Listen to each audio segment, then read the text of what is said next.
meningkatkan pencegahan, untuk melakukan pencegahan, pengendalian dan pemberantasan penyakit di dalam populasi.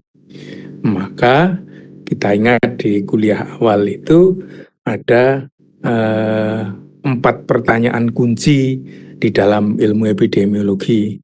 Yang pertama adalah apakah penyakit itu ada di dalam populasi, gitu. Sekarang yang terbaru ini apakah penyakit mulut dan kuku, gitu, PMK, itu ada di dalam populasi di daerah istimewa Yogyakarta, di Sleman misalnya, atau di Bantul, di Gunung Kidul, Kulon Progo, atau di DIY secara keseluruhan. Itu maka kita harus membuktikan itu dengan melakukan analisis, pengujian, dengan menggunakan penggunaan pengujian diagnostik untuk menentukan ada atau tidaknya penyakit itu dengan menguji seluruh populasi atau hanya sebagian saja misalnya, gitu. Nah, pertanyaan yang pertama itu kan kita ingin tahu penyakitnya ada atau tidak di dalam populasi. Lalu kalau ada, itu hewan yang terkena apa saja, atau tingkatnya atau arasnya atau prevalensinya berapa, gitu. Kemudian distribusinya di mana saja, di hewan apa saja, gitu. Kemudian setelah itu baru kemudian pertanyaan yang kedua, apa penyebab penyakit di dalam populasi? Ini sambil mengingat-ingat apa yang sudah kita pelajari selama ini. Jadi pertanyaan yang kedua itu apakah penyebab penyakit di dalam populasi? Penyebab penyakit itu adalah di dalam ilmu epidemiologi yang disebut dengan kausalitas yang multifaktorial, ya, kita ingat penyakit yang disebabkan oleh multifaktor, yaitu interaksi antara agen, host space, dan lingkungan. Jadi dalam ilmu epidemiologi penyebab itu tidak hanya agen, karena agen saja itu nanti dia membutuhkan keseimbangan antara host space dan lingkungannya seperti apa sehingga penyakit itu muncul. Nah, maka penyebab itu harus kita sidik, harus kita tahu betul. Penyebab itu adalah, gitu, setiap hal yang apabila kita ubah intensitasnya akan merubah aras penyakitnya.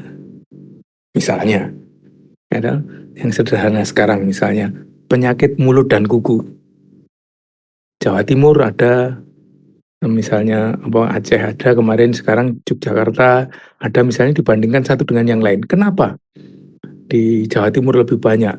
Itu faktornya mungkin kepadatan ternaknya lebih banyak di sana misalnya, atau lalu lintas hewannya lebih banyak di sana. Ini jadi faktor, tidak hanya agen, tidak hanya menemukan virus PMK-nya saja, tetapi juga ada faktor terkait di situ. Misalnya keberadaan pasar, atau pasar dalam jumlah yang banyak misalnya, itu ternyata menyebabkan penyakit itu introduksinya lebih mudah sehingga menyebabkan. Nah, itulah jadi faktor nanti yang harus kita analisis banyak sehingga kemudian kita tahu penyebab segala hal yang apabila kita ubah intensitasnya akan mengubah aras penyakitnya, yaitu ada di agen, hospes, dan lingkungan. Semuanya itu kita analisis. Nah, kalau kemudian kita sudah bisa menjawab pertanyaan yang kedua, yaitu apakah penyebab penyakit di dalam populasi, lalu yang ketiga, bagaimana penyakit itu bisa dikendalikan. Itu kalau kita sudah ada PMK masuk di suatu wilayah, apa yang harus dilakukan? Gitu. Apakah stamping out? Gitu. Apakah stamping out itu dimusnahkan yang hewan-hewan positif, ataukah diberi tindakan sampai hewannya itu sembuh, atau vaksinasi dan lain-lain harus dikombinasi. Ini banyak hal yang harus diperhatikan di situ. Dasar dari pengendalian itu adalah menemukan faktornya tadi. Jadi faktor apa saja yang berasosiasi dengan penyakit itu, lalu kemudian dibuatlah menemukan faktor yang berasosiasi yang paling besar, kekuatan asosiasinya, odds ratio-nya misalnya, nah itu dipakai sebagai faktor, misalnya tidak divaksin, kemudian jenis strain sapinya, jenis sapinya dan lain-lain itu kemudian dicari semua. Nah, yang keempat sekarang, itu dalam 4 pertanyaan kunci itu, bagaimana pengendalian penyakit itu, lalu bagaimana seberapa besar kerugian yang ditimbulkan oleh penyakit itu, dan berapa besarnya biaya manfaat yang didapat. Jadi kalau kita ingin melakukan pengendalian misalnya, jadi sekarang ini ada alternatif, misalnya setiap hewan yang positif dimusnahkan saja supaya tidak menular ke yang lain, atau hewan yang positif disembuhkan, hewan sekitarnya divaksin misalnya, itu kan alternatif. Itu alternatif satu dengan yang lain, itu faktornya berpengaruh. Jadi kalau kita berbicara penyakit mulut dan kuku, itu ada keterkaitan nanti dengan pembebasan lah. Jadi menurut aturan internasional, kalau suatu negara atau suatu daerah itu tidak dilakukan vaksinasi, lalu ada hewan positif, segera dimusnahkan karena sifat virusnya yang sangat kontagius. Maka setelah kasus yang terakhir 3 bulan itu sudah boleh deklarasi bebas, gitu. Tetapi di Indonesia tentunya sangat banyak hal yang harus dipertimbangkan. Kalau hewan yang positif itu harus dietanasi, harus dimatikan, sementara pemerintah tidak punya biaya penggantian, maka akibatnya tentunya akan ada penolakan. Nah, kemudian itu dihitung kerugiannya berapa yang positif, berapa yang merugikan, lalu kemudian dibandingkan dengan vaksinasi dan lain-lain, dilihat mana yang. Jadi setiap tindakan yang akan kita lakukan itu korbanannya berapa, manfaat yang didapatkan berapa. Ini adalah pertimbangan ekonomis. Mestinya suatu program pengendalian itu, yaitu korbanan yang diberikan sedikit, manfaat yang didapatkan banyak. Dari segi ekonomi, itulah pertimbangan ekonomi yang menguntungkan. Tetapi tentunya tidak gampang semuanya itu. Nah, ini kita akan pelajari sebagai pengantarnya seperti itu. Jadi ekonomi dibutuhkan untuk menganalisa kegiatan-kegiatan veteriner yang terkait, yang kemudian kita akan berpikir korbanan yang harus kita lakukan dalam melakukan pengendalian itu, dan manfaat yang didapatkan berapa yang bisa diselamatkan atau kemudian bisa diperoleh, kemudian hal-hal yang lain yang kemudian bisa dihitung secara ekonomi menguntungkan atau tidak.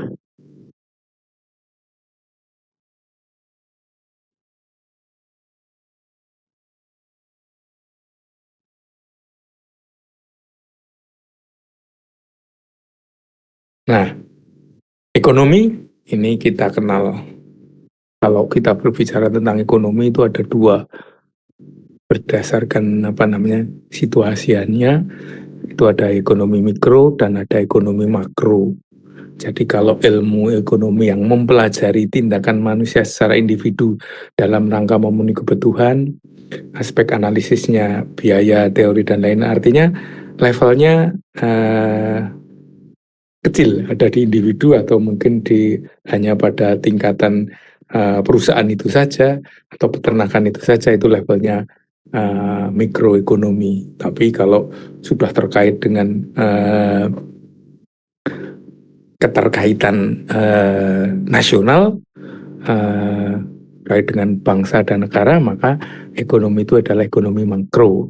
Jadi bisa juga analisis kerugian ekonomi secara makro, itu secara nasional, yaitu berapa kerugian yang ditimbulkan PMK ini secara nasional, kemudian berapa manfaat yang yang didapat kalau harus melakukan vaksinasi secara nasional atau kemudian eliminasi secara nasional, tapi bisa juga levelnya itu hanya dalam satu farm. Kalau misalnya kita menganalisis ekonominya itu hanya dalam satu farm atau bahkan dalam satu apa namanya kandang saja misalnya, begitu bisa juga ini analisisnya adalah ekonomi mikro, itu seperti itu. Nah, kenapa penyakit ini harus kita perhatikan di dalam konsep ekonominya adalah bahwa tentunya penyakit ini akan menimbulkan kerugian, itu menimbulkan biaya yang apa namanya atau merugikan, baik itu akibat yang ditimbulkan dari penyakit itu secara langsung maupun tidak langsung. Nah, bedanya apa? Jadi kalau penyakit misalnya PMK itu jelas sekali bahwa penyakit itu apa namanya klinisnya nyata, hewannya tidak mau makan, lalu kemudian ada tanda-tanda eh, apa namanya ulcer atau kelukaan-kelukaan di mulut, di teracak, di apa namanya cermin hidung dan lain-lain. Ini kemudian kerugian yang ditimbulkan juga bisa menyebabkan kematian. Nah, ini eh, menurunkan produksi susu ini adalah kerugian-kerugian yang bisa dilihat secara langsung. Dan itu di teori yang disampaikan di sini dari FAO itu adalah eh, direct yang visible, artinya bisa diamati secara nyata. Jadi kerugian yang bisa diamati secara nyata akibat timbulkan dari penyakit itu misalnya kematian, jelas, ya toh. Kematian, lalu kemudian kerdil, ya toh, lalu kemudian produksi susu turun, ini kan jelas sekali kerugian yang ditimbulkan. Biasanya sapi perah itu produksinya 15 liter per hari, 10 liter per hari, dengan terkena PMK, maka produksinya hanya tinggal 2 liter, atau bahkan berhenti sama sekali. Atau pada hewan-hewan pedet, pada hewan yang lebih kecil itu menyebabkan kematian. Ini kan bentuk kerugian langsung yang ditimbulkan oleh penyakit itu yang bisa diamati nyata. Tapi ada juga kerugian yang ditimbulkan oleh apa namanya penyakit ini, meskipun akibatnya langsung tetapi tidak bisa diamati secara nyata. Begitu artinya hanya dirasakan bahwa oh ternyata ada kondisi yang ditimbulkan penyakit ini. Misalnya di sini disebutkan apa namanya dengan adanya penyakit itu fertilitasnya menurun. Itu akibatnya IB-nya harus lebih banyak misalnya, atau justru dia tidak mengalami kebuntingan. Ini kan kerugian yang ditimbulkan penyakit itu tapi secara tidak langsung. Atau kalau di dalam peternakan apa namanya unggas misalnya, itu feed konversinya menjadi jelek, gitu. Hewannya makannya banyak, tetapi perkembangan dagingnya tidak sebaik makannya. Itu, ini kan contoh-contoh dari kerugian yang ditimbulkan akibat penyakit ini. Nah, inilah yang harus kita pelajari di dalam ilmu epidemiologi, apa ekonomi veteriner. Nanti kita harus menghitung kalau diperlukan misalnya berapa kerugian yang ditimbulkan itu, apakah kerugian itu secara langsung atau secara tidak langsung. Nah, kerugian tidak langsung ini misalnya ini apa namanya jelas ada penambahan biaya additional cost, ya toh. Misalnya dari Indonesia bebas PMK, tadinya peternak itu biasa-biasa saja, tidak perlu melakukan vaksin PMK, misalnya sekarang vaksin PMK itu harus diberikan. Dan ini kan suatu hal yang sangat merugikan, dan itu bentuknya tidak langsung karena bentuknya adalah menambahkan biaya pengobatan, obat, kemudian vaksin, kemudian tenaga kerja yang lebih dan lain-lain, atau indirect yang dalam bentuk penghasilan yang hilang atau yang tidak jadi diterima. Itu misalnya kita tahu dengan adanya PMK ini maka ada batasan lalu lintas. Ya, tidak boleh mengirimkan kalau misalnya DIY ini daerah yang positif PMK, maka lalu lintasnya eh, dilarang membawa dari daerah yang positif ke daerah yang bebas, maka akibatnya perdagangannya terganggu dan lain-lain. Masyarakat juga khawatir bahkan akan kemungkinan mungkin zoonosis dan lain-lain. Ini kan hal-hal yang perlu kita perhatikan. Jadi masih terkait dengan itu tadi. Jadi dalam konsep ekonomi, maka semuanya itu terkait dengan kebutuhan manusia, gitu. Human benefit, di mana di dalam satu proses, bahwa di dalam peternakan ini adalah bagian dari proses produksi juga, dari sumbernya, dari resourcesnya, kemudian resources itu menjadi input, lalu kemudian menghasilkan output, yang kemudian outputnya itu harapannya adalah menghasilkan keuntungan manusia. Nah ini menurut FAO ini ada paling tidak ada 6 cara kerugian yang tadi dihitung secara direct ataupun indirect. Maka kalau dalam kaitannya dengan proses sistem produksi atau dalam konsep ekonomi dari input, output, kemudian keuntungan yang didapatkan dari manusia itu, maka penyakit itu bisa merugikan di sisi sumber dayanya atau resourcesnya. Jadi misalnya kematian pada hewan itu ini kan menyebabkan kerugian di sistem produksi itu di awalnya dari input, nanti kita akan pelajari. Tapi bisa juga kalau yang nomor satu itu langsung merugikan pada sumber sumber dayanya, misalnya pada peternakannya, menyebabkan kematian, gangguan produksi dan lain-lain. Nah kemudian yang kedua ini kaitannya dengan sumber dayanya yang berhubungan langsung dengan outputnya, dalam arti bahwa yang nomor dua itu adalah contoh dari situasi yang ketidakefisiensiannya, tidak efisiensinya makan misalnya, tidak efisien pakan itu sehingga menyebabkan resourcesnya tidak apa-apa, tetapi tidak efisien, lalu kemudian akibatnya outputnya terganggu, rugi dari sistem prosesnya itu. Tapi penyakit itu juga langsung bisa mengganggu outputnya. Jadi kalau outputnya peternakan sapi perah susu, ya susunya langsung produksinya turun, tidak bisa dijual dan lain-lain. Ini kan salah satu bentuk itu. Nah, kemudian yang keempat itu kerugian terkait dengan menjaga outputnya itu jangan sampai masih tetap seperti yang diharapkan, maka harus ada vaksinasi ekstra. Kemudian yang kelima itu misalnya zoonosis itu, kemudian yang keenam itu contohnya juga sama dengan kalau misalnya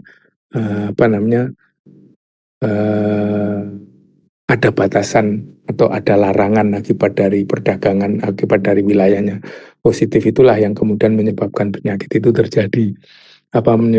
Menyebabkan semuanya terkait pada keuntungan, terganggunya sistem keuntungan. Nah inilah ekonomi itu dipakai dalam kaitannya dengan menganalisis di manakah sumber kerugian itu terjadi, apakah kerugian itu secara langsung atau tidak langsung, lalu kemudian secara langsungnya itu apakah langsung pada sumbernya atau sumbernya yang terkait dengan proses menghasilkan output, atau langsung pada outputnya, atau di luar dari input dan outputnya tapi pada langsung pada keuntungan yang terganggu atau berkurang akibat dari penyakit tersebut yang langsung kepada keuntungan manusia.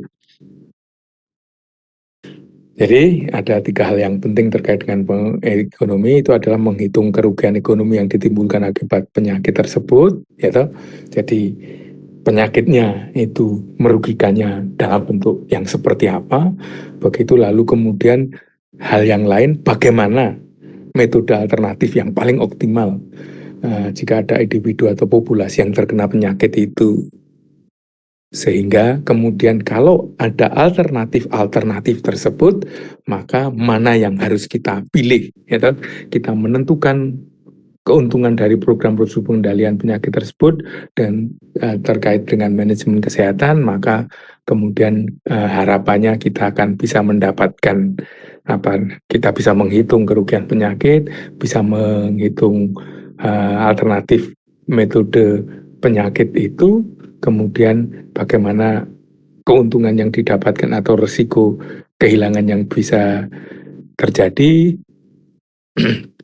sehingga pertimbangan ekonomis itulah penting di dalam bidang ekonomi veteriner, yaitu metode-metode terkait dengan langkah veteriner yang harus dianalisis secara ekonomis. Gitu. Jadi ekonomi tadi itu adalah sebagai alternatif, gitu, untuk metode pengendalian karena semuanya juga terkait ekonomi. Tetapi bukan hanya itu, gitu, dalam konsep kaitannya dengan penyakit, itu dalam kaitannya dengan pencoba pengendalian, keputusan melaksanakan program itu atau tidak, itu tidak hanya pertimbangan ekonomi, tapi juga pertimbangan sosiologis, kemudian manajemen dan lain-lain. Nah, sekarang ini seperti kita mungkin bisa menghitung membandingkan berapa analisis ekonominya kalau kita melakukan pemilihan tidak melakukan stamping out, tetapi dengan melakukan vaksinasi saja, gitu. Misalnya mana yang lebih menguntungkan secara ekonomis. Misalnya, oh ternyata secara ekonomis kalau kita melakukan vaksinasi ini lebih untung. Kenapa? Karena kita tidak memotong sapi, gitu. Kemudian kita tidak menyembelih sapi, kita hanya mengeluarkan biaya vaksin. Kemudian dari biaya vaksin itu kemudian sapinya bisa terselamatkan dari penyakit PMK, lalu kemudian kita bisa melakukan bebas. Nah, tetapi tadi pertimbangannya tidak hanya itu. Misalnya kalau kemudian kita lakukan vaksinasi, ternyata secara teori minimal 80% vaksin harus dilakukan. 80% dari populasi kemudian divaksin dalam waktu bersamaan. Artinya dalam waktu yang pendek, karena ini emergensi, sebaiknya dilakukan dalam waktu 1 atau 2 minggu dari vaksinasi. Lalu populasi sapi ribuan, bahkan jutaan misalnya. Lalu siapa yang harus vaksin? Tenaganya tidak ada. Nah, ini kemudian aspek-aspek seperti ini juga harus dipertimbangkan. Jadi mana yang lebih menguntungkan misalnya. Lalu kalau divaksin, ternyata setelah divaksin ada yang mati. Jadi kemarin saya sempat sosialisasi di Gunung Kidul, di daerah perbatasan Klaten dengan Gunung Kidul, masuk Wadi ke atas itu, ada pertanyaan, Pak, apakah ada jaminan bahwa setelah divaksin hewannya tidak mati? Itu ini saya bilang jawaban saya ya sebetulnya syarat untuk hewan divaksin itu adalah hewan pada kondisi sehat. kemudian vaksinnya baik, kemudian petugasnya sudah paham betul, terbiasa melakukan dan terampil gitu. Tapi ternyata ada faktor banyak juga yang bisa ketahui bahwa kadang-kadang di lapangan kita tidak bisa melihat kondisi kesehatan hewan secara langsung, sehingga mungkin akan ada kematian. Nah, dengan adanya kematian yang satu saja dari hewan yang sudah divaksin itu, masyarakat langsung melakukan penolakan. Jangan-jangan punya saya juga akan menyebabkan kematian. Nah, ini dibutuhkan ahli ahli sosiologi juga untuk melakukan pendekatan ke masyarakat agar program itu bisa berjalan dengan baik. Oke, itu dasar umum yang pertama. Kemudian berikutnya terkait dengan ekonomi, kita bidang peternakan, maka di dalam bidang yang terkait dengan ternak, ya, kita bidang veteriner, lepas dari ternak, di dalam ternak itu juga adalah salah satu sistem produksi. Di situ ada sistem produksi, jadi produksi adalah hubungan fisik atau hubungan teknis antara jumlah faktor produksi yang dipakai dengan jumlah yang dihasilkan. Artinya apa? Ada yang dipakai untuk produksi, ada prosesnya, kemudian ada hasilnya.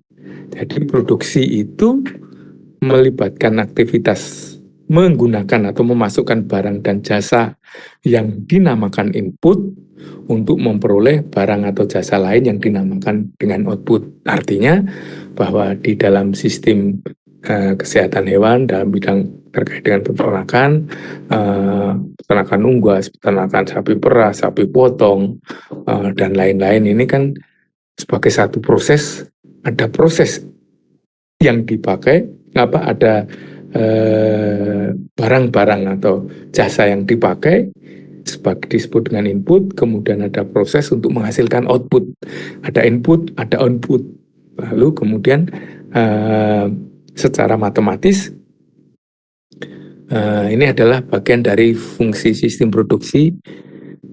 Y sama dengan fungsi X, gitu, atau Y adalah fungsi dari tergantung pada atau ditentukan oleh X. Artinya bahwa kita ada sistem produksi, output yang dihasilkan itu dikaitkan dengan faktor produksi, output apa saja yang digunakan di situ. Jadi nanti kalau kita berbicara fungsi secara umum, ada fungsi linier, kuadratik, dan lain-lain, tapi itu kita cari yang sederhana saja, bahwa fungsi itu secara umum fungsi yang klasik, ya, yang linier. Jadi bahwa Z itu sama dengan faktor X1, X2, X3, dan sampai ke N. Artinya bahwa Z itu artinya outputnya yang dihasilkan itu adalah dibutuhkan dari sistem perubahan dari misalnya kalau di peternakan unggas ya DOC, kemudian pakan, kemudian vitamin, dan lain-lain, ini semuanya akan dipakai untuk menghasilkan outputnya adalah unggas atau daging nanti atau karkas, lalu kemudian inputnya itu DOC, kemudian pakan, kemudian vitamin, kemudian vaksin, itu semuanya nanti terkait satu dengan yang lain untuk menghasilkan satu sistem itu yang disebut dengan teori produksi. Maka kalau di dalam peternakan sapi perah, outputnya itu adalah susu, gitu. Kemudian inputnya itu tadi itu barang yang dipakai, termasuk jasa sih di situ, sapi perahnya, lalu kemudian pakannya, kemudian tenaga kerjanya, kemudian dokter hewannya, itu semuanya adalah, jadi gampang, sesuatu yang dipakai masuk untuk menghasilkan sistem itu namanya input, kemudian hasil yang didapatkan itu namanya output. Jadi sederhananya dalam satu sistem produksi itu kita hanya menganalisis mana input, mana output. Kita bisa mendeskripsikan apa produk kita, apa namanya eh, output kita, lalu kemudian inputnya itu adalah seperti itu. Sehingga secara umum cukup mudah lah. Nah, hanya ini kadang-kadang sesuatu hal itu tergantung dari sistem produksi tersebut. Misalnya pakan, jika pakan jadi yang berusaha ransum, apakah ransum itu termasuk faktor produksi, input, ataukah output? Nah, tergantung sekarang. Jadi pakan itu kalau pabrik Java Confit ya, sebagai produksi pakan ternak, maka pakan jadi ransumnya itu adalah sebagai outputnya.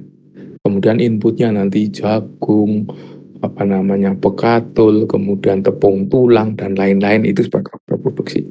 Ini adalah pakan atau ransum. Itu pakan jadi itu sebagai output.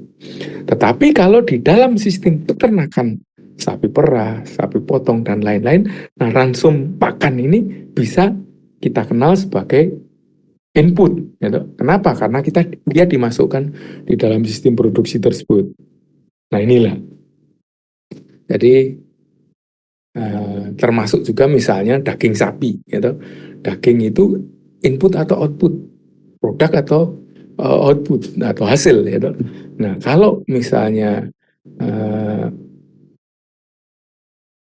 sistem produksi itu menghasilkan daging, ya, daging dari peternakan sapi perah, kemudian peternakan sapi atau peternakan ayam, dan hasil yang dihasilkan daging, maka daging itu sebagai output, inputnya adalah ayam, DOC, atau pedet, atau sapi, pakan, kemudian jasa, dan lain-lain. Tapi kalau uh, sistem produksi itu memproduksi dendeng, ya, bisa jadi dia membutuhkan atau dia mendatangkan atau dia menggunakan daging itu sehingga untuk bahan produksinya, untuk produknya, menghasilkan produknya, maka daging ini adalah kita kenal sebagai input pada sistem perusahaan yang menghasilkan dendeng. Tetapi kalau perusahaan itu menghasilkan daging, itu maka daging itu adalah sebagai output. Jadi itu hal sederhana yang kita bisa pahami. Dulu kalau kursus epidemiologi veteriner itu peserta disuruh maju gitu, disuruh maju 5 orang atau berapa orang begitu, lebih dari satu pokoknya. Lalu kemudian dibacakan statement selesai, mereka disuruh maju atau mundur dengan mata tertutup begitu, maju atau mundur. Nah misalnya kalau input maju, kalau output mundur misalnya begitu. Nah ini dibacakan dendeng misalnya gini, terus ini masuk, ini disuruh maju. Nah itu bisa juga kita pakai untuk memahami apa namanya dalam kursus epidemiologi dulu seperti itu, simple. Nah, dalam satu sistem produksi, maka kita juga harus mengenal bahwa proses input menjadi output itu membutuhkan uh, apa namanya biaya terkait dengan situ. Kita kenal uh, bahwa dalam satu sistem itu ada biaya yang tetap dan ada yang biaya yang berubah atau variable cost, ada fixed cost. Jadi gampangannya kalau variable cost itu biaya yang secara langsung mengikuti perubahan produknya. Artinya kalau variable cost itu variable cost-nya atau biayanya kecil, produk yang dihasilkan kecil. Kita tingkatkan biaya variable cost, maka produk yang dihasilkan juga akan meningkat. Nah ini yang disebut dengan variable cost. Nah sedangkan fixed cost itu karena fixed tetap, itu biaya yang tetap tidak terpengaruh, tidak mempengaruhi secara langsung perubahan produknya atau outputnya. Jadi meskipun jumlahnya ini meningkat, itu apa namanya tinggi, maka tidak berarti bahwa output produknya nanti yang dihasilkan itu juga akan tinggi. Nah, itu yang disebut dengan fixed cost. Jadi fixed cost itu adalah biaya yang tidak berubah dengan berubahnya produksi. Biaya ini sering disebut juga sebagai biaya prasarana atau biaya tidak terhindarkan. Dalam satu usaha ternak, biaya ini umumnya membeli faktor produksi yang tidak habis pakai dalam satu kali proses produksi. Misalnya biaya memelihara kandang, biaya membeli mesin perah, biaya kendaraan, biaya membeli kalau sapi perah sebetulnya ini tidak langsung begitu ya. Kemudian variable cost ini adalah biaya yang berubah langsung mengikuti perubahan produknya. Nah, ini biaya yang biasanya habis dalam satu proses produksi, gitu. Pakan, bahan bakar, obat-obatan, dan lain-lain. Bahan bakar itu juga bisa iya, bisa tidak. Itu tergantung, tapi karena itu terkait juga mungkin dengan proses penjualan dan lain-lain, bisa dikaitkan dengan disitulah. Jadi intinya kita kenal dua hal, yaitu fixed cost dan variable cost. Fixed cost itu gampangannya ya kandang, misalnya motor. Meskipun nanti dalam satu siklus produksi itu bagaimana cara menghitungnya adalah tidak biaya yang dikeluarkan pada saat itu, tapi biaya dalam keterkaitannya dengan penggunaan dalam periode waktu tertentu. Misalnya kita membuat kandang ayam panggung, kemudian kandang itu bisa dipakai 10 tahun. Dipakai 10 tahun, lalu kemudian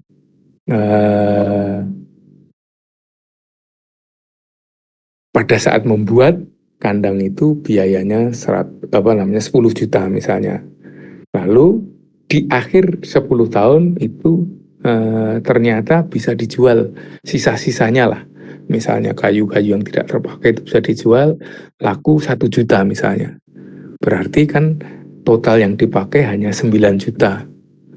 Nah, 9 juta karena ada 10 juta awalnya, kemudian di akhir masih ada terjual 1 juta, 1 juta, lalu kemudian 9 juta. Lah 9 juta itu dibagi 9 tahun, itu ada biaya fixed cost untuk tahun itu. Nah, ini cara menghitungkannya biasanya dihitungkan dengan penyusutannya. Demikian juga motor dan lain-lain kalau dipakai seperti itu. Nah, di dalam menganalisis biaya itu juga kita kenal apa yang disebut dengan opportunity cost. Jadi opportunity cost itu adalah nilai peluang sehubungan dengan kegunaannya. Artinya bahwa di dalam kita membuat dalam satu sistem kita harus menghitung input dan output. Yang outputnya itu misalnya di dalam sapi perah itu output produknya adalah susu, tetapi selain susu, peternakan itu juga menghasilkan kotoran yang bisa dibuat untuk pupuk. Pupuknya ada yang dijual, tapi juga ada yang dipakai sendiri. Nah, meskipun dipakai sendiri, tetapi itu juga harus dihitung sebagai hasil yang dipakai sendiri, itu yang disebut dengan opportunity cost. Jadi opportunity cost itu nilai peluang sehubungan dengan kegunaannya. Jadi meskipun tidak dihargai secara langsung, tetapi itu sebetulnya adalah harga-harganya, dan harganya itu juga dihitung. Itu yang disebut dengan opportunity cost. Jadi meskipun dipakai sendiri, maka itu juga dihitung, karena kalau misalnya itu dijual seharusnya itu adalah bagian dari keuntungan. Atau kalau dipakai untuk produksi, nanti juga dia akan mengurangi biaya.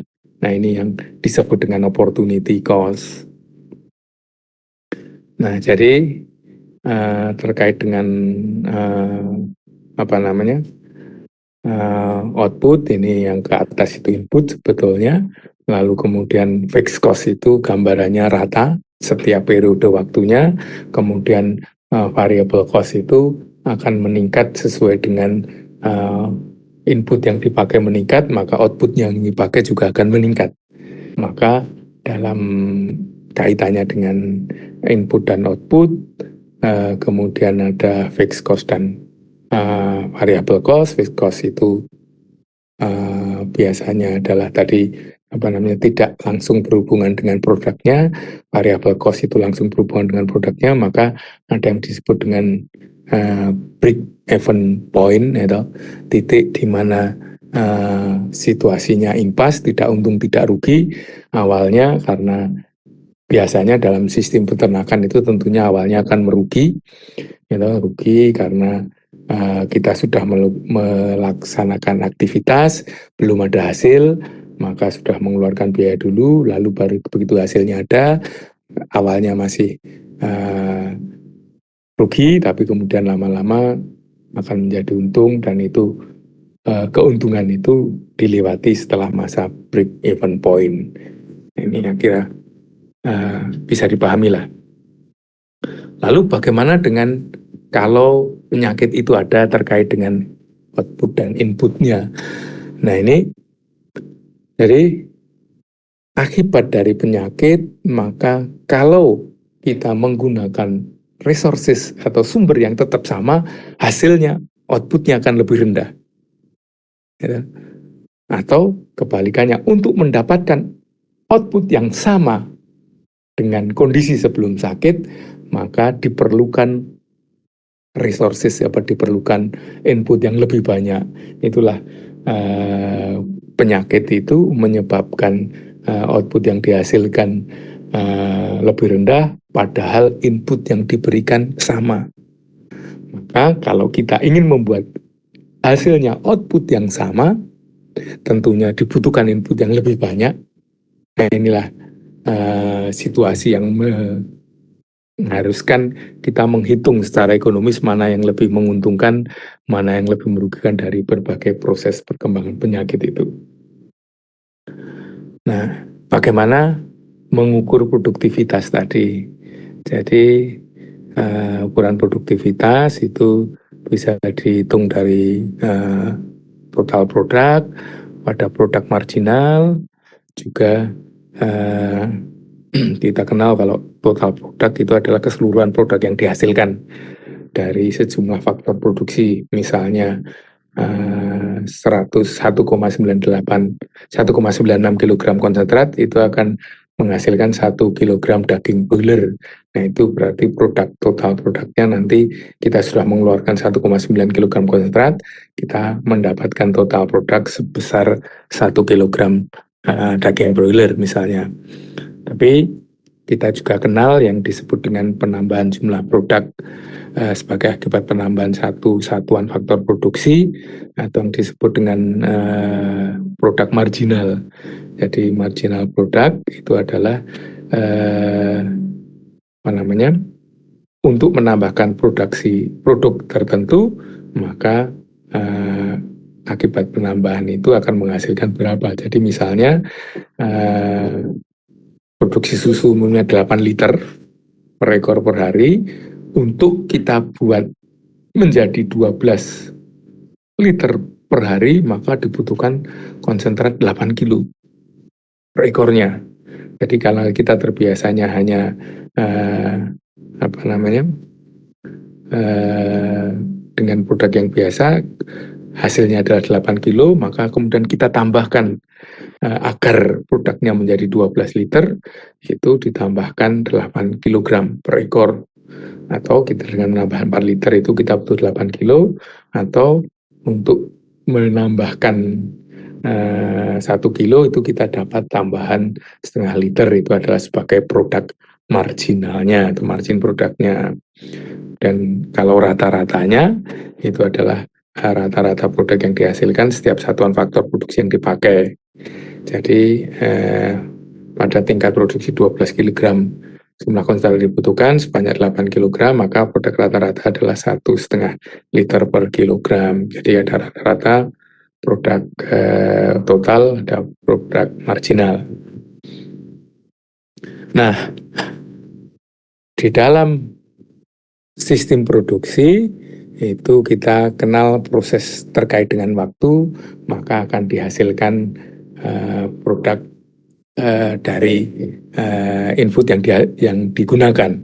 Jadi kita akan melihat sistem kenaikannya. Jadi bentuk Apabila di dalam suatu proses produksi ditambahkan faktor produksi secara berturut-turut, maka produknya akan meningkat. Seberapa besar kenaikannya dan sifat kenaikannya akan kita kenalkan. Jadi misalnya, tadinya peternakan itu hanya memberikan faktor produksi satu atau 1 kilo atau satu satuan unit lah begitu. Lalu dengan satu satuan unit itu produknya yang dihasilkan adalah 10 gitu. Lalu kemudian inputnya kita tambah lagi, jadi kita tambah menjadi 2, artinya kita tambah 1 kan, menjadi 2, maka dari produk yang 10 itu kemudian kita dapatkan produknya menjadi 20. Berarti kan ada peningkatan. Itu ditambah 1 meningkat 10. Bagaimana kalau kita tambah 1 lagi dalam jumlah yang sama? Itu dari produknya 1, kemudian ada penambahan 10 lagi. Itu berarti ada penambahan. Jadi setiap penambahan input itu outputnya juga akan bertambah. Maka ini disebut dengan kenaikan, dan kenaikannya itu konstan. Jadi ditambah konstan, kenaikannya konstan, itu yang disebut dengan constant return to scale atau kenaikan hasil yang tetap. Nah, itu kan situasi yang ideal. Kondisi seperti itu. Gitu. Jadi faktor produksinya ditingkatkan dalam jumlah tertentu, meningkatnya jumlahnya juga sama. Itu kenaikannya konstan. Lalu ada yang kenaikan tetapi kenaikannya bertambah.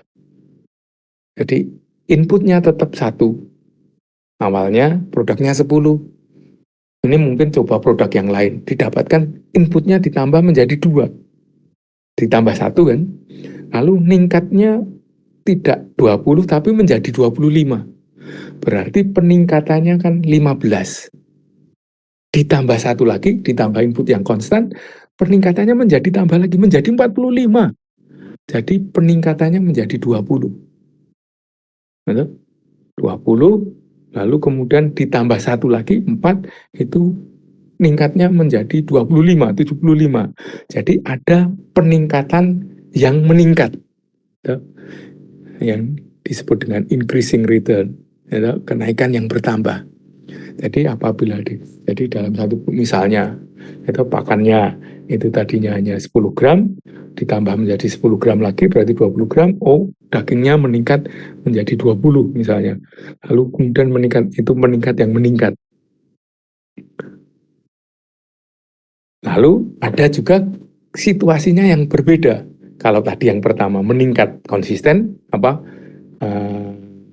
meningkat yang konstan. Lalu kemudian situasional yang kedua meningkat tetapi bertambah, gitu.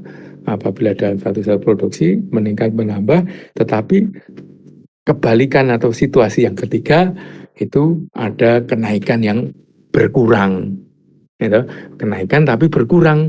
Jadi ditambah 1, itu tadi 1 itu ditambah 1 tapi naik tapi hanya 18. Jadi naiknya hanya 8. Lalu ditambah 1 lagi naik, tapi naiknya hanya bertambah 6 menjadi 24. Naiknya tambah 1 lagi, naiknya semakin berkurang lagi, naiknya hanya 4.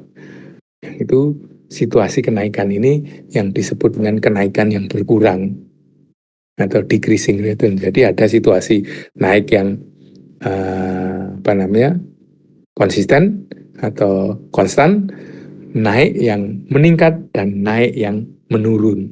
Nah, inilah keterkaitannya dengan sistem produksi tadi.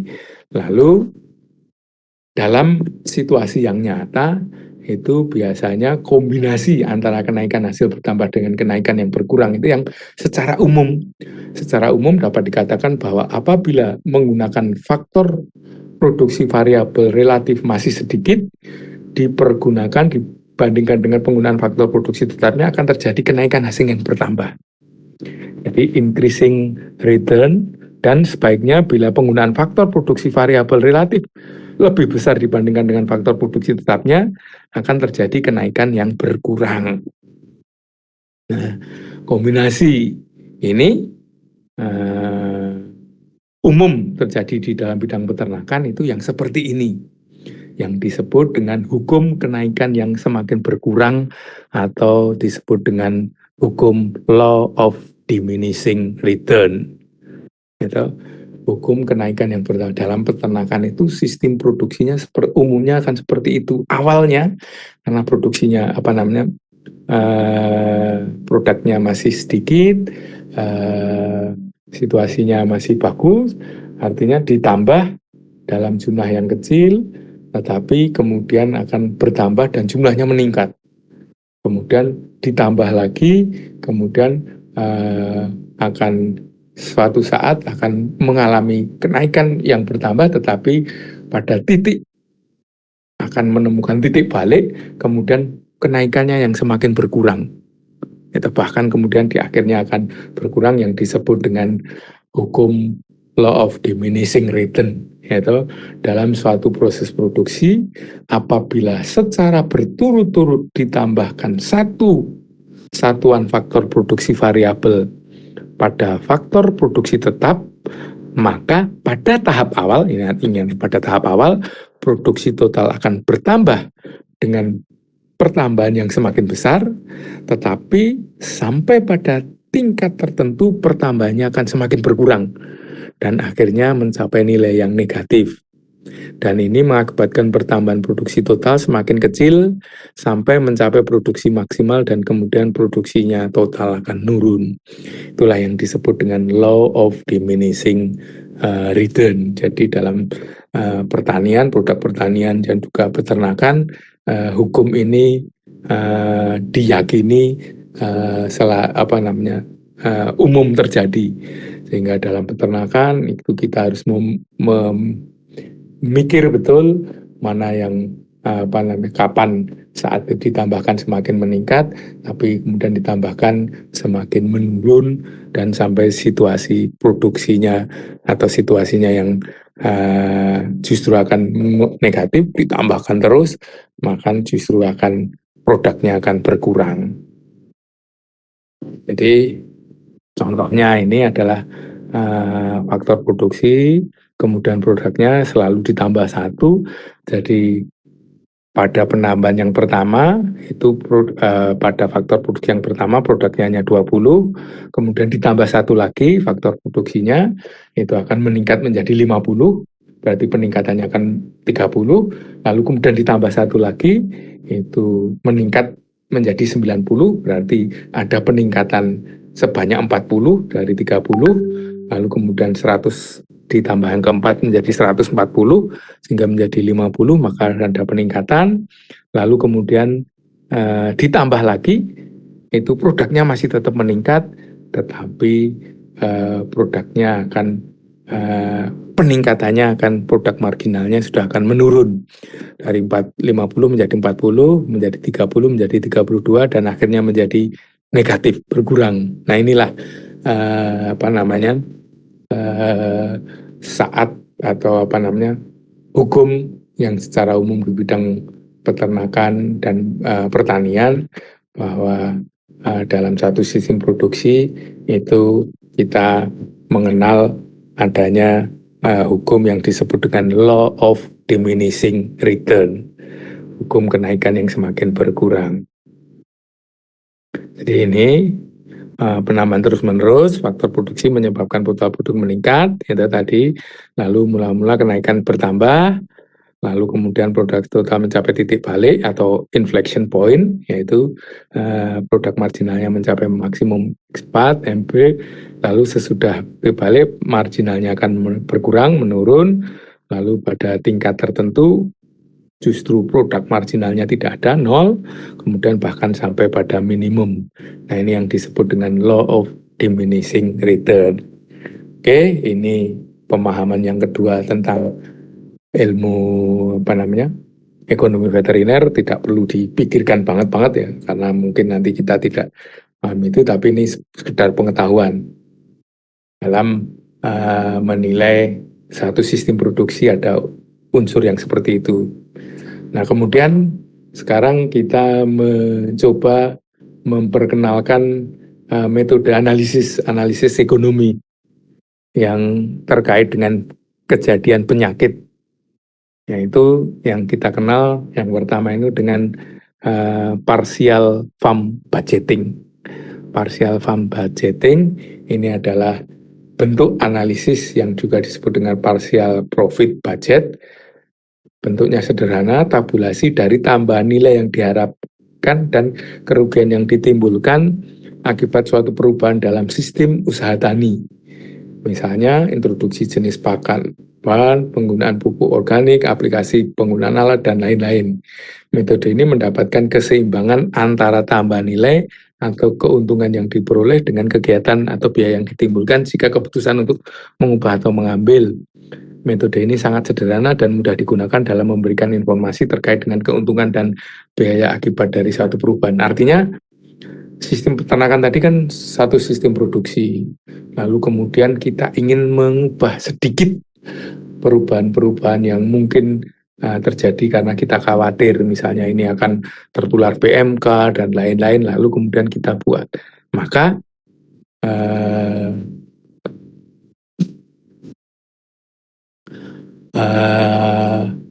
dalam partial farm budget itu ada pengelompokan 4 hal, yaitu tentang kita melakukan satu action perubahan di dalam sistem itu, maka sistem itu kemudian akan berpengaruh pada 4 hal ini. Jadi misalnya keuntungan tambahan, gitu. Ada yang pertama itu ada additional return atau keuntungan tambahan. Jadi dengan misalnya kita memberikan tambahan obat antelmetika atau obat cacing, maka dengan kita memberikan obat cacing itu akan ada misalnya kenaikan produksi susu misalnya, atau kemudian pedetnya menjadi bebas penyakit lalu kemudian lebih mudah dijual misalnya begitu, harganya lebih mahal. Tapi juga misalnya di sistem lain ada foregone return, jadi artinya kehilangan nilai atau tidak jadi mendapatkan tambahan. Jadi misalnya di dalam sistem itu kalau akibat dari penyakit itu misalnya hewannya mati sehingga kulitnya tidak bisa dijual dan lain, putingnya mati karena mastitis dan lain-lain. Lalu kemudian kategori yang ketiga itu adalah extra cost yang dikeluarkan dari akibat tindakan itu tadi, pembelian obat cacing, ya berarti misalnya berapa biaya yang ditambahkan dengan pembelian obat cacing itu. Lalu kemudian yang keempat itu adalah cost no longer incurred, itu penyelamatan biaya pengobatan atau penyelamatan kerusakan susu. Jadi gampangannya 4 hal inilah, setiap hal itu kita analisis, kemudian kita dapatkan nilainya seperti ini. Jadi misalnya ini Australia itu pernah mengalami peternakan di sana ada yang mastitis, lalu kemudian mastitisnya itu sampai 50%. Lalu kemudian dilakukan tindakan tertentu, misalnya tip dipping atau kemudian vaksin mastitis juga mungkin kalau bisa diberikan misalnya, atau kemudian tip dipping lalu perbaikan sanitasi dan lain-lain, yang kemudian akibat yang ditimbulkan adalah nilai kejadian mastitisnya itu turun dari 50% menjadi 30%. Berarti kan ada 20% yang terselamatkan. Maka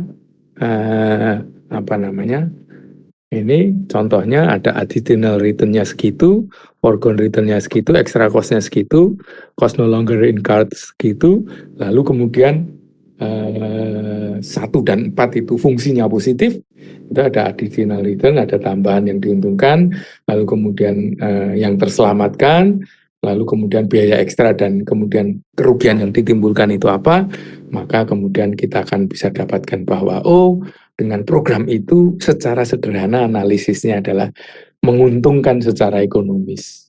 Gitu. Karena apa? Karena ada tambahan penghasilan per tahun.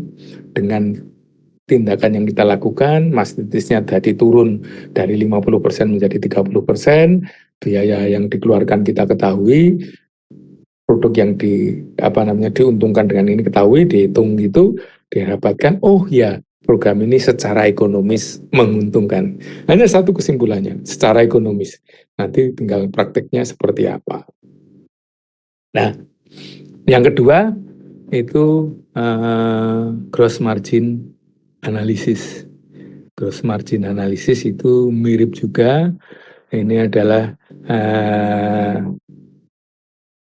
sama, metodenya ada satu perbaikan. Lalu kemudian hanya perbaikannya itu sedikit berbeda penguntungannya, yaitu dengan menghitung metode untuk menghitung keuntungan itu dilihat bisa digambarkan per sapi, per hektar atau per populasi segitu juga bisa dilihat. Jadi caranya adalah dengan metode model input output yang diperoleh dari perbedaan atas total penerimaan dengan total biaya produksi. Lalu total penerimaan merupakan komponen output secara langsung, yaitu penjualan susu, kemudian inputnya juga dihitung, lalu dibandingkan. Jadi sebetulnya sama saja, hanya ini lebih didetailkan ke arah input dan outputnya total secara gross margin. Jadi gross margin itu adalah selisih antara penerimaan kotor dari suatu dengan biaya produksi dalam satu usaha tani merupakan estimasi penerimaan atas biaya tidak tetap dan satu usaha dalam satu unit waktu, dalam bisa per tahun atau per peternak. Jadi begini, gross marginnya itu sama tadi, kalau tadi kan farm budget itu sebetulnya mirip juga, jadi adalah membandingkan antara input dan outputnya. Nah, inputnya apa saja? Inputnya itu dalam satu sistem peternakan produksi itu kita kenal apa yang disebut dengan opening herd value atau inventaris ternak awal. Jadi inventaris ternak awal itu adalah sejumlah ternak yang dipakai di dalam satu sistem produksi awal untuk produksi susu itu kalau di dalam sapi perah ini. Jadi inventaris ternak awal, lalu kemudian apakah dalam proses itu beli, lalu kemudian apakah untuk biaya pakan, pemeliharaan, pembibitan, kesehatan, dan lain-lain, lalu semuanya ditotal. Itu ditotal dalam satu tahun, lalu kemudian inventaris ternak akhir, penjualan hewan dan produknya, penjualan barang yang masih bermanfaat, by product, termasuk opportunity cost dan lain-lain, lalu dihitung. Jadi sebetulnya gross margin itu lebih pada secara global menghitung biaya output yang diperoleh dan biaya input yang dikeluarkan. Nah, ada yang menarik di sini adalah inventaris ternak awal. Inventaris ternak awal itu adalah bagian dari input. Ya. Kenapa? Karena ternak ini dipakai di dalam sistem produksi, misalnya di awal tahun, misalnya 3 ekor sapi produksi, 2 ekor sapi dara, dan 1 ekor pedet misalnya. Itu di awal sistem produksinya. 3 produksi itu, lalu dara dan lain-lain, lalu kemudian kita pikirkan juga biaya pembelian ternak. Apakah dalam 1 tahun itu peternak itu beli lagi enggak? Misalnya dia beli sapi produksi, dia beli sapi darah, dia beli sapi pedet dan lain-lain, tapi mungkin dia juga jual. Nah, kita pikirkan dulu yang beli ternak, gitu. Beli ternak, lalu kemudian biaya pakannya berapa, biaya pemeliharaan berapa, biaya kandang berapa, biaya pembibitan berapa, kesehatan dan lain berapa, ini semuanya ditotal. Itu menjadi jumlah pengeluaran dalam sistem 1 tahun itu. Kemudian di akhir sistem, karena ini gross margin itu di satu akhir sistem produksi, kita hitung inventaris ternak akhir sistem. Jadi berapakah ternak yang masih ada di akhir tahun itu, dan itu dihitung sebagai output atau sebagai hal yang positif. Kenapa? Karena ada perubahan dari inventaris ternak awal ke inventaris ternak akhir, karena di dalam satu siklus itu mungkin dia beli. Kalau beli berarti masuk pada input, tapi kalau mungkin dia juga menjual, nah mendapatkan uang, menjual pedet, menjual susu, menjual produk dan lain-lain, ini kan ada tingkat penjualan di situ. Kemudian barang-barang yang masih bermanfaat juga dihitung di situ, sehingga kemudian kita akan mendapatkan gross marginnya, keuntungan. Gross margin itu keuntungan kotor lah ya, keuntungan secara keseluruhan. Nah ini 8 dikurangi 4 gitu. 8 dikurangi 4 artinya total outputnya dikurangi dengan total inputnya, itulah margin yang diperoleh dari peternakan itu. Jadi ini gross margin analysis sangat sederhana. Yang penting kita juga bisa mengidentifikasi inputnya, kemudian kita bandingkan dengan outputnya, diidentifikasi, semuanya nanti dihitungkan harganya, karena kita akan menghitung gross margin itu dalam bentuk harga rupiah.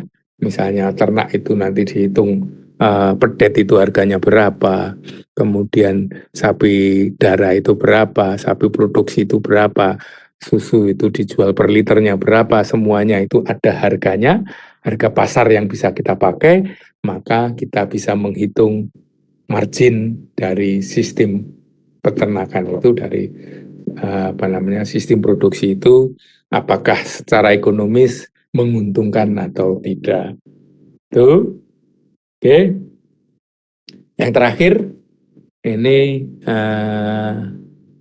benefit cost analysis. Jadi kita kenalkan 3 saja. Gross margin analysis, partial farm budget, dan benefit cost analysis. Jadi tadi kalau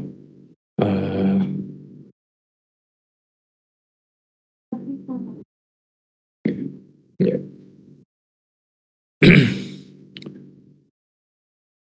benefit cost analysis ini adalah satu sistem pengujian ekonomi untuk melihat apakah suatu program pengendalian ini secara ekonomis menguntungkan dari beberapa metode yang ditawarkan.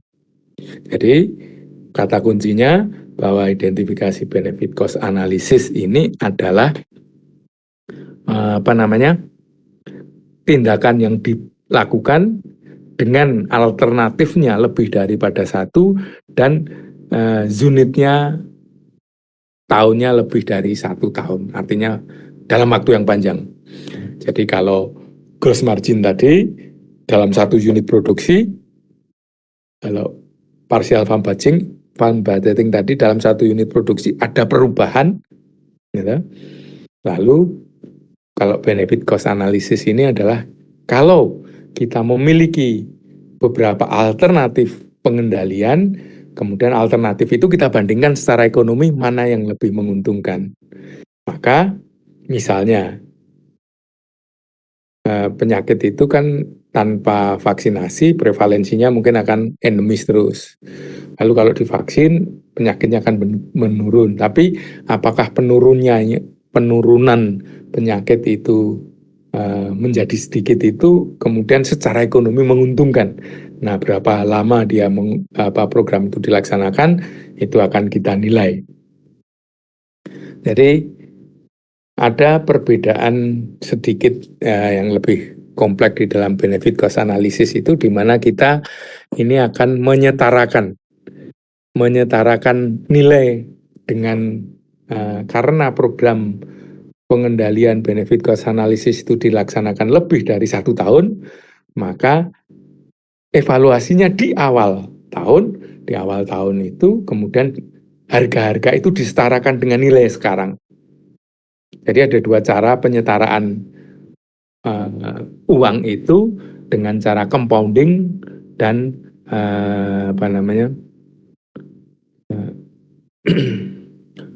compounding itu menghitung nilai sekarang dengan nilai yang akan datang. Berapakah nilai uang yang akan datang jika uang sekarang itu ada. Jadi PV itu present value, nilai uang sekarang. FV itu future value, nilai yang akan datang. Nah, ini tentunya ada variasi di sini, adalah ada perbedaan yang disebut dengan adanya, kalau kita di perbankan itu kan ada bunga, gitu. Bahasanya bunga bank itu kebetulan interest ya, bukan flower. Jadi makanya singkatannya di sini I. Jadi misalnya dengan suku bunga 10%, kalau uangnya 1.000, maka uang itu setaranya berapa di 2 tahun yang akan datang. Itu namanya penyetaraan dengan compounding. Jadi future value sama dengan present value ditambah 1 plus interest dipangkatkan N. Jadi hitungannya segitu, artinya kalau dengan uang 1.000 itu 2 tahun lagi nilai itu setara dengan 1.210 kalau tingkat bunganya, interest rate-nya itu adalah 10%. Itu penyetaraan cara yang pertama, yang umum di masyarakat. Kalau utang sekarang, nyaurnya besok ya jumlahnya sekian. Itu kalau misalnya kita kredit mobil, motor, dan lain-lain, itu menghitung future value dengan melihat di present value-nya. Jadi kita akan bisa melihat itu. Nah, kebalikannya di dalam benefit cost analysis itu nanti yang akan kita bahas itu justru yang disebut dengan penyetaraan yang terbalik dari future value tadi. Jadi yang disebut dengan berbeda dari tadi compounding, ini discounting. Jadi menghitung nilai yang akan datang dengan nilai sekarang atau disekarangkan. Jadi kalau present value-nya itu kita ingin tahu dari future value-nya. Artinya kalau 5 tahun yang akan datang PMK itu menyebabkan vaksinasi itu menurunkan harga sapi, menurunkan prevalensi sehingga harga sapi menjadi sekian, maka kalau nilai sekarang itu berapa? Jadi yaitu yang disebut dengan discounting atau menghitung present value-nya. Jadi present value sama dengan future value dibagi. Ini dibagi dengan 1 plus R dipangkatkan N. Jadi R itu tingkat bunganya tadi sama dengan discount rate-nya atau tingkat reduksinya, sedangkan N-nya itu tahunnya. Jadi kalau misalnya 5 tahun yang akan datang itu harapannya dokter hewan yang baru lulus itu gajinya 10 juta misalnya, maka itu identik kalau dinilai setarakan sekarang itu berapa. Nah, sekarang itu berarti ya dengan hitung itu future value-nya 10 dibagi dengan 16101 itu 6 juta, 6,2 juta lah begitu. Artinya sekarang gaji 6,2 juta itu setara dengan gaji 10 juta 5 tahun yang akan datang. Atau situasinya sebenarnya 5 tahun yang akan datang 5 juta itu di sekarangnya adalah setara dengan 6,2 juta. Nah itu yang perlu kita pahami. Jadi ada apa namanya, diskon rate-nya itu kan ada R-nya itu ada berapa, ada yang 8%, ada 10%, ada 12%, itu sehingga nanti hitungannya menjadi akan pembaginya akan terlihat di situ 0,92, 0,98, 0,875 tahun kedua, tahun ketiga, dan lain-lain. Jadi perhitungannya seperti apa? Jadi misalnya benefit cost analysis itu adalah melihat penilaian di angka sekarang dengan membandingkan alternatif itu, alternatif pilihan A atau B, metodenya itu dengan membandingkan benefit cost analysis, yaitu menghitung dulu yang disebut dengan NPV, netto atau net present value. Net present value dikurangi dengan total value cost, ya. Net present value itu total present value benefit dikali dengan total value cost. Kemudian program A juga begitu. Jadi kita punya program dua macam, misalnya apa namanya, vaksinasi. Yang satu misalnya stamping out. Program A itu stamping out, program B vaksinasi. Program ini akan dilaksanakan selama 5 tahun. Maka untuk bisa menghitung, untuk bisa mengetahui keuntungan benefit cost analisisnya, maka kita harus menghitung net present value. Net present value program A dengan stamping out, dan net present value B dengan vaksinasi. Maka net present value netto itu berarti benefit dikurangi cost-nya. Gitu. Benefit dikurangi cost, benefit itu manfaat, cost itu biaya yang dikeluarkan, total present value-nya berapa, total present value benefit-nya berapa. Nah, kemudian caranya dengan membanding karena kita buat rasio itu membandingkan A dengan B, gitu, membandingkan benefit dengan cost. Jadi kalau total present value benefit dibagi dengan total present value cost, itu hasilnya lebih dari 1, maka secara ekonomi program itu menguntungkan. Tapi kalau BC rasionya itu kurang dari 1, maka secara ekonomis program itu merugi. Demikian juga di situasi yang di atasnya ini adalah bahwa net present value positif itu secara ekonomis program itu menguntungkan, sedangkan net present value benefitnya itu negatif, berarti program itu merugi. Gitu. Jadi gimana caranya kita bisa lihat ini rumusnya. Jadi rumusnya adalah kita punya program ini tahun pertama, tahun kedua, tahun ketiga sampai tahun ke N, kemudian benefit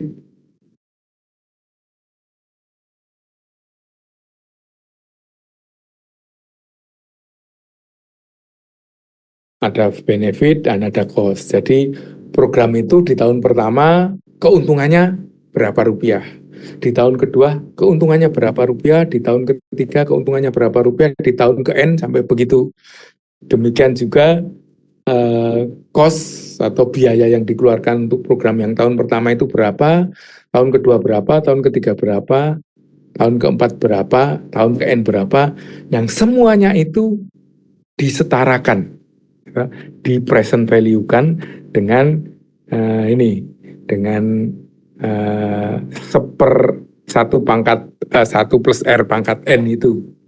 Untuk setiap tahunnya ini sama, ini langsung sudah dihitungkan di sini.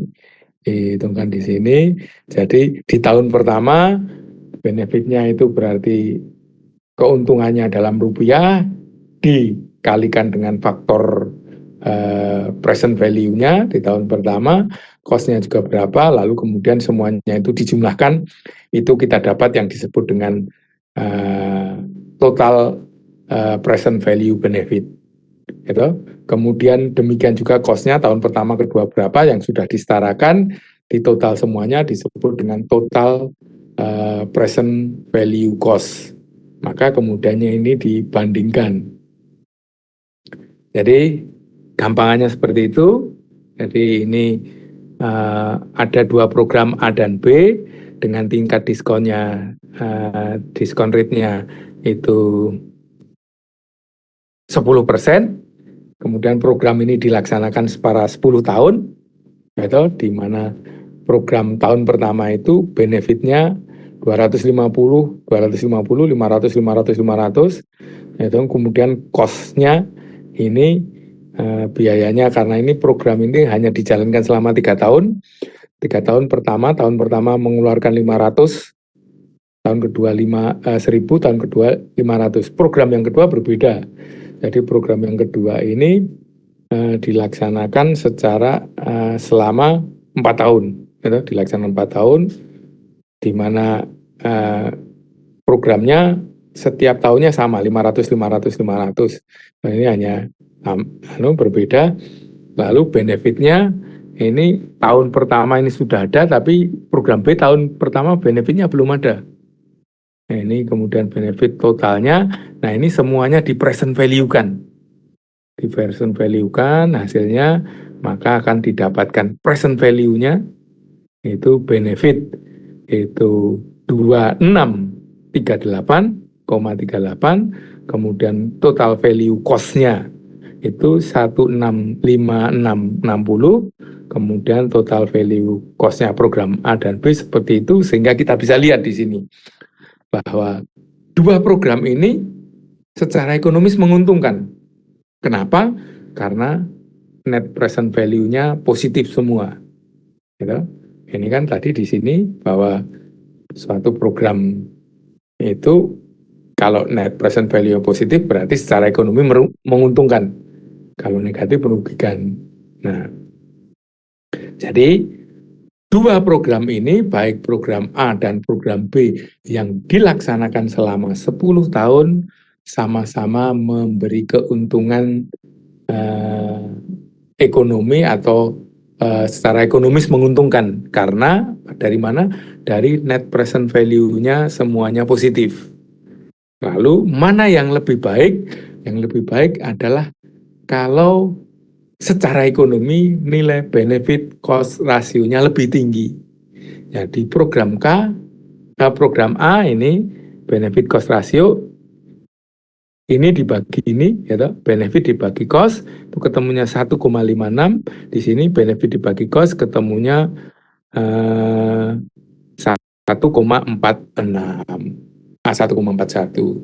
Artinya kalau pertimbangannya hanya ekonomis, program A dan program B sama-sama menguntungkan.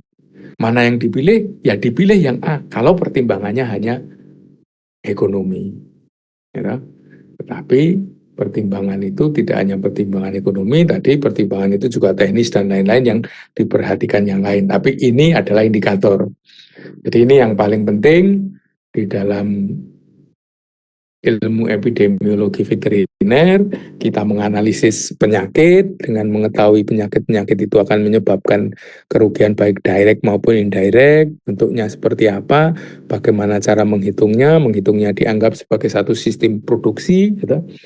Produksi ada input output, mana yang berubah itu yang kita nilai, lalu program itu bagaimana berubahnya itu caranya adalah menentukan, sehingga itulah ilmu ekonomi veteriner yang kita perkenalkan.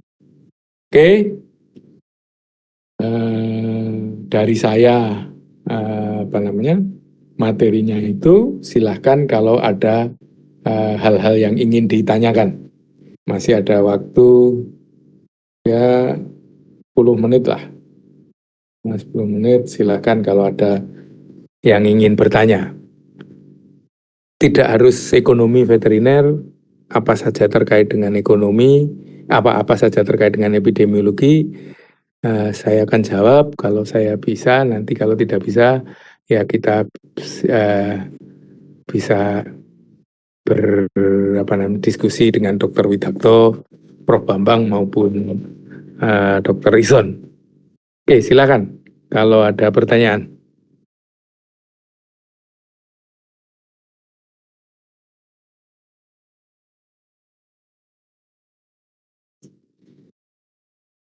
Pertanyaan?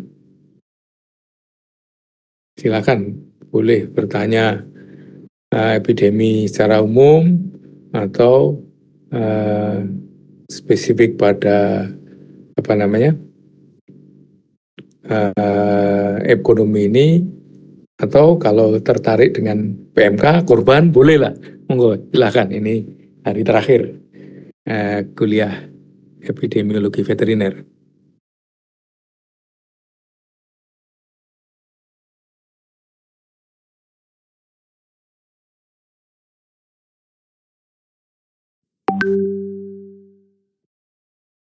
Tidak ada?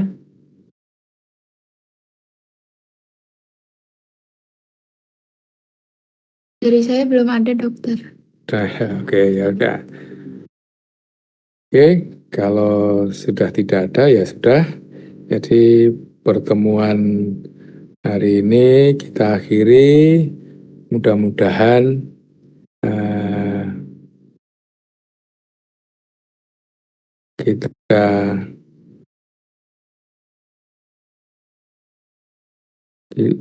kita bertemu nanti sudah tidak di mata kuliah epidemiologi lah ya.